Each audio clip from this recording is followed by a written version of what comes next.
Então, cara, hoje, para a glória de Jesus, cara, o nosso ministério tem sido focado nessa questão evangelística de falar para quem nunca ouviu o evangelho, para quem até já ouviu, mas talvez foi ferido de alguma forma.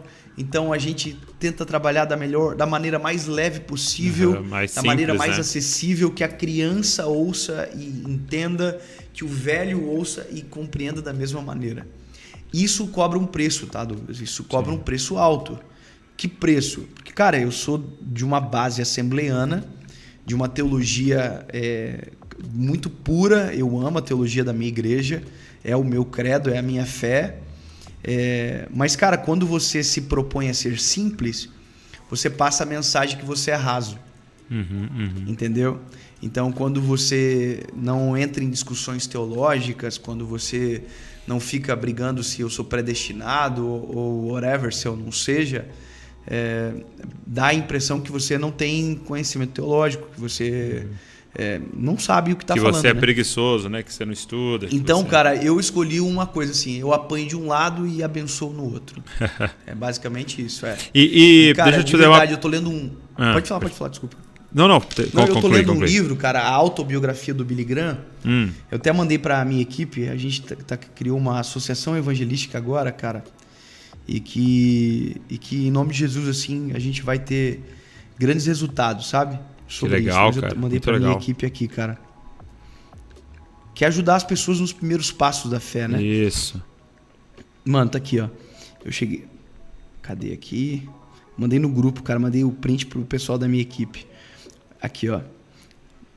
Na Bíblia, é um texto da autobiografia do Billy Graham. Na Bíblia, o evangelista é a pessoa enviada por Deus para anunciar o evangelho de boas novas. Ele ou ela tem o dom espiritual que jamais foi retirado da igreja.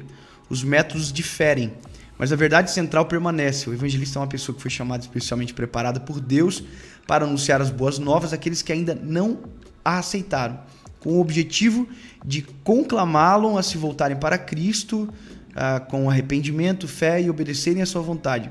O evangelista não é chamado para fazer tudo o que Deus deseja que seja feito na igreja ou no mundo. Ao contrário, Sim. A missão do evangelista ela é bastante específica. Cara, essas crises ministeriais foram as coisas que mais me atrapalharam, sabe? Sim. Porque eu falava, mano, eu quero pregar igual um mestre, cara. Eu acho legal, é o que eu gosto de ouvir. E aí mas eu tô falando pra quem? Eu tô falando pra Dave? Ou eu tô falando pra pessoas que talvez nunca ouviram o evangelho? Muito ou pra pessoas que estão começando na fé agora? Então, cara, eu tive que vencer orgulho, eu tive que vencer muita coisa. Porque, cara, foi pra isso que o Senhor me constituiu. E essa mensagem, cara, quando o Senhor me deu ela, até é importante eu falar sobre ela aqui, porque depois eu fiquei sabendo até que eu apanhei muito por conta dessa mensagem depois e tal. Como eu não tinha quase muito acesso e tal, eu não entendia muito, eu não acabei pegando, mas depois, posteriormente, eu fui saber que isso virou conversa de muitos pastores e tal na época. Cara, essa mensagem, o Senhor, quando eu preguei ela pela primeira vez, eu não terminei ela. Eu não consegui terminar. E eu terminei ela na série, sabe? O Senhor me fez terminar ela naquela série ali. O Senhor me deu no carro e tal, e eu terminei ela na série. Qual que é a tônica, cara? A tônica da mensagem que foi o que mudou a minha vida, aquela mensagem ali. Foi o que deu o primeiro start. E eu vou te dizer uma coisa que eu ouvi e que me machucou muito depois e que o Senhor me fez entender que não era dessa maneira. Não deixa eu esquecer disso, que é importante. Tá. Mas... Que você ouviu sobre essa mensagem?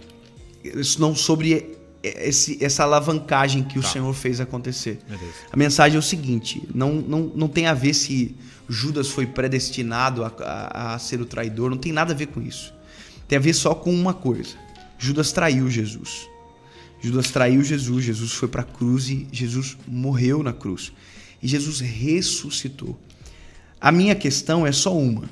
Se Judas tivesse a consciência do arrependimento do pecado, assim como Pedro se arrependeu, o sangue de Jesus também o perdoaria. Era somente isso, cara. A redenção é para quem se arrepende. Sim, essa era, então, era cara, a lição, é só isso. Se Judas tivesse esperado 3 dias, o sangue que ele traiu o salvaria se ele se arrependesse. Era só isso. Aí, obviamente, existem as questões teológicas com relação a Judas e tal, do ser o filho da condenação. Mas tem um trecho para mim que é muito poderoso que diz que Satanás entra em Judas. Quando o Satanás entra em Judas, a partir daquele momento, Judas é o traidor. Então, cara, aquela mensagem, eu dormi com a mensagem postada, acordei com mensagem no Brasil inteiro. Sério? Foi falando sobre a mensagem. Um dia depois que postou? Um dia depois. Um dia depois. Cara, eu me lembro que eu fiquei apavorado com o nosso número de agenda, cara. Não parava o dia inteiro. Nesse período, cara, teve meses de a gente receber, tipo, 4 mil convites de igreja no Brasil. E aí, cara, lembra? Eu falei do negócio que eu fiquei triste e tal, né? É porque daí, cara, eu me lembro que eu recebi uma ligação de alguém que falou assim: Dave, aproveita essa fase, porque é uma fase. Mano, tu acertou um vídeo e tal, mas é isso, cara. Agora curte o momento, exatamente assim, e é uma fase. E, cara, eu me lembro que naquele dia eu falei com o Senhor, eu não aceito que seja uma fase. Eu creio que o Senhor tem um projeto comigo, um plano comigo para minha geração, não para um vídeo. Sim. E eu falei exatamente, cara, eu não quero ser o garoto desse vídeo. Já viu a parada que a gente ouve o cantor de uma música? Sim. Cantor de uma música só, tá, o pregador de uma mensagem. Falei, não, Senhor, eu quero ser um pregador do teu evangelho. Não importa, Senhor, se isso foi longe e tal, mas eu quero pregar a tua palavra, eu não quero ter isso comigo. E aí, cara, foi uma coisa absurda, foi um atrás do outro. Tanto é que esse vídeo, Cegueira, não é o vídeo mais visto do nosso canal, tá longe, inclusive, de ser o mais visto do canal, não. E aí o Senhor começou a se revelar a nós, cara, e a gente começou a entender que o que Deus nos deu foi uma forma que é o nosso ministério, de ser um evangelista, é uma isca. Isca pra quê? Pra pegar o coração que tá desesperado, cara, que tá aflito, que tá precisando de uma resposta do Senhor para aquele momento. E é por isso que nesse período de pandemia cresceu tanto, como você falou, né? Porque a galera... Então, o meu olhar de mundo, cara, ficou muito mais sensível pela perspectiva da palavra. Então, cara, eu de verdade, eu ouço as pessoas, cara. Eu ouço as pessoas, eu tento entender o que está acontecendo. Qual é o cenário? Por exemplo, eu gravei a última mensagem agora, o tema foi crise de ansiedade. Cara, a mensagem está com quase 1 milhão de visualizações em 1 dia e meio. Caramba. No YouTube, você sabe que isso é algo absurdo. Cara, eu comecei a receber uma enxurrada de perguntas de pessoas perguntando se ansiedade era falta de fé, se depressão é coisa do diabo e tal. E, cara, eu comecei a buscar no Senhor uma resposta. E nessa resposta surge a mensagem. Então, cara, hoje, para a glória de Jesus, cara, o nosso ministério tem sido focado nessa questão evangelística de falar para quem nunca ouviu o evangelho, para quem até já ouviu, mas talvez foi ferido de alguma forma.